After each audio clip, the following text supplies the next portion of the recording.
Mahigit 3 buwan na ang nakalilipas mula nang dalhin ang BRP Tarlac LD-601, ang flagship ng Tarlac Class Landing Platform Dock ng hukbong dagat ng Pilipinas sa PT-PAL Indonesia para sa planadong maintenance, repair at overhaul, MRO.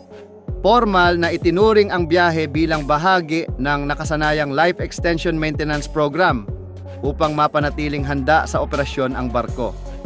Subalit sa mga diskusyon sa defense community ng Timog Silangang Asya, umiigting ang mga hinala na ang paglalakbay na ito ay hindi lamang simpleng pagkukumpuni. May mga lumalabas na ulat, hindi pa nakukumpirma, na ang BRP Tarlac ay isinasa ilalim sa mas mataas na antas ng modernisasyon. Kabilang ang posibilidad ng pagkakabit ng Italian-made Otto Melara, Otto Breda, 40 L-70 Dardo Twin, 40 mm na gun system. Kung ito ay totoo, magiging malaking pagbabago ito para sa depensibong kakayahan ng barko, na mula noon ay matagal nang binabatikos dahil sa kakulangan ng matibay na armas laban sa mga banta. Itinayo noong 2016 sa pamamagitan ng kooperasyon ng Pilipinas at Indonesia, ang BRP Tarlac ay itinuturing na simbolo ng lumalawak na defense industrial ties ng dalawang bansa. Kaya't ang pagbabalik nito sa PT-PAL Shipyard, kung saan ito unang binuo, ay may dalang simbolismo ng pagbabalik tanaw at pagpapatuloy ng kolaborasyon. Hindi lang ito basta maintenance, may mga nakahandang pagbabago na inaasahang ikagugulat ng marami. Ani ng isang opisyal ng PT-PAL na tumangging magpakilala. Ang Dardo system ay isa sa pinakakilala at maaasahang close-in weapon systems, CIWS, sa mundo.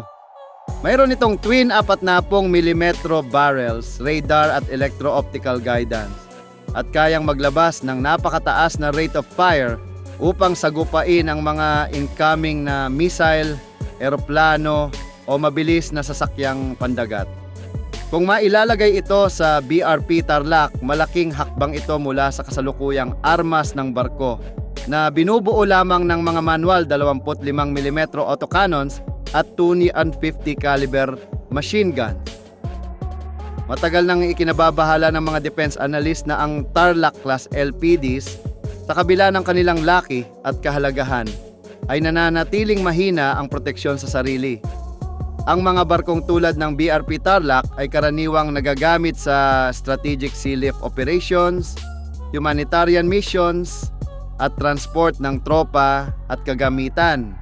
Ngunit dahil kadalasang naglalayag din sila sa pinagtatalo ng karagatan ng West Philippine Sea, lumalabas na sila'y madaling puntiryahin. Kaya para sa ilan, lohikal lamang ang pagkakaroon ng Dardo o katulad na sistema upang bigyan ng kredibilidad ang kanilang depensa.